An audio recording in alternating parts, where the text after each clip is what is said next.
வணக்கம் மக்களே. இந்த வீடியோல பார்த்தீங்கன்னா, யுஎஸ்ஏக்கும் ஈரானுக்கும் உள்ள ஒரு முக்கியமான ஒரு வார் அப்டேட். ஸோ கடந்த ஒரு 2 வீக்ஸா பார்த்தீங்கன்னா, ஒரு பயங்கரமான ஒரு போர் வந்து மிடில் ஈஸ்ட்ல போய்க்கிட்டு இருக்கு. யுஎஸ்ஏ அப்புறம் அலையடோட கண்ட்ரியான இஸ்ரேல் அவங்களுக்கும் ஈரானுக்கும்.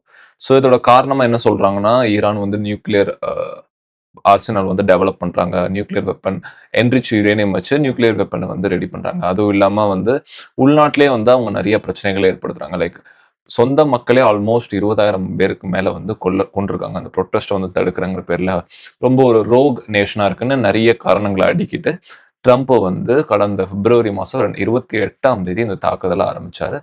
சொல்லப்போனா இந்த வார ஆரம்பிச்சிருக்காரு. ஸோ அப்போதிலிருந்து இப்போ வரைக்கும் பார்த்தீங்கன்னா, குளோபல் லெவல்ல பயங்கரமான ஒரு டிஸ்ரப்ஷன் ஏற்பட்டிருக்கு. முக்கியமா எல்லா எக்கனாமிக்லயும் வந்து ஒரு பயங்கரமான இம்பாக்ட். குறிப்பா க்ரூட் ஆயில், அப்புறம் ஆயில் பெட்ரோலியம் ரிலேட்டட் ப்ராடக்ட்ஸ்ல. ஏன்னா நமக்கு எல்லாருக்கும் தெரியும், அ உலகத்தோட ஒரு முக்கியமான ஒரு ஆயில் ரிசர்வே வந்து பார்த்தீங்கன்னா, மிடில் ஈஸ்ட் தான். அங்க இருந்து தான் பெருவாரியான அ நீங்க வந்து ஒரு டிராஃபிக் ரிலேட்டடாவும் சரி, இல்லன்னா வந்து புரொடக்ஷனாவும் சரி, மிடில் ஈஸ்ட்ல இருந்து தான் எல்லாமே நடக்குது. க்ரூட் ஆயில் ரிலேட்டடா. ஸோ அதுவும் இல்லாம குறிப்பா இந்த ஸ்ட்ரெய்ட் ஆஃப் ஹார்மோஸ்ங்கிற ஒரு பகுதி. அது பார்த்தீங்கன்னா வந்து மிடில் ஈஸ்ட்ல இருக்க கரெக்ட்டா ஈரான், அப்புறம் யுஏஇ, கத்தார், சவுதி அரேபியா இது எல்லா நாடுகளும் வளைச்ச ஒரு சின்ன ஒரு ஒரு சி பெட்ன்னு சொல்லலாமா? இல்ல ஒரு சின்ன ஒரு நேரோ பாயிண்ட்ன்னு நம்ம சொல்லலாம். Almost 33 kilometre wide. ஸோ அத வந்து ஈரான் எப்பவுமே ஒரு முக்கியமான பிரச்சனை வந்தா அத லெவரேஜா பயன்படுத்துவாங்க.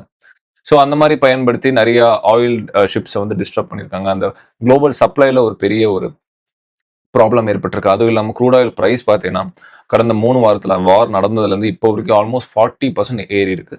ஸோ இதெல்லாம் நம்ம கருத்துல கொண்டு அந்த வார் வந்து பார்த்தீங்கன்னா, ஒரு பெரிய ப்ராப்ளம் வந்து ஏற்படுத்தியிருக்கு வேர்ல்ட் வைட்ல. நெறைய எக்கனாமிக்கல் வந்து ஒரு இன்ஸ்டெபிலிட்டிய கொண்டு வந்திருக்குன்னு சொல்லலாம். இந்தியாவுக்கு பார்த்தீங்கன்னா, நம்ம எல்லாரும் கேள்விப்பட்ட மாரி எல்பிஜி ஷார்டேஜ் கொஞ்சம் வந்திருக்கு. அது மட்டும் இல்லாம க்ரூட் ஆயில் இருப்பு என்னதான் சென்ட்ரல் கவர்ன்மென்ட் நெறைய இடத்துல வந்து கிளாரிஃபை பண்ணியிருக்காங்க. லைக் ஒரு சில இடத்துல வி ஹேவ் சம் ஸ்டாக்ஸ் இருக்கு. பட் ஸ்டில் நமக்கு அந்த டிஸ்ட்ரப்ஷன் வந்து கண்கூடா தெரியுது. நெறைய இடத்துல ரெஸ்டாரண்ட்ஸ் வந்து மூடியிருக்காங்க. ஸோ இதனால ரெஸ்டாரண்ட்ல வேலை பார்க்குற மைக்ரண்ட் ஒர்க்கர்ஸ். ஸோ இத பார்த்தீங்கன்னா, இது வந்து ஒரு டாமினோஸ் எஃபெக்ட் மாரி அடுத்தடுத்த ப்ராப்ளம் வந்து நமக்கு உண்டாக்கிக்கிட்டே இருக்கும். ஸோ மைக்ரண்ட் ஒர்க்கர்ஸ் அவங்களோட எக்கனாமி.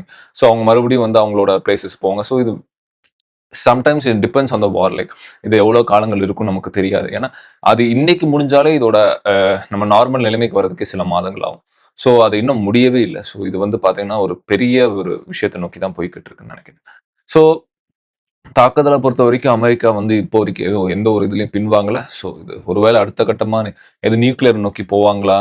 அந்த மாரி இருக்குமாங்கிறது ஒரு பெரிய கேள்விக்குறி. இந்த மாரி நடக்காதுன்னு நம்ம நம்புவோம்.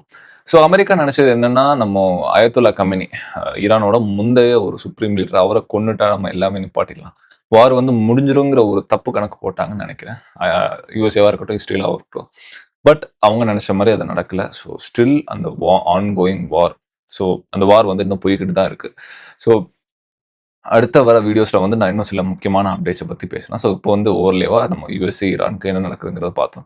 இந்த வீடியோ பிடிச்சிருந்தா லைக் பண்ணுங்க கைஸ்.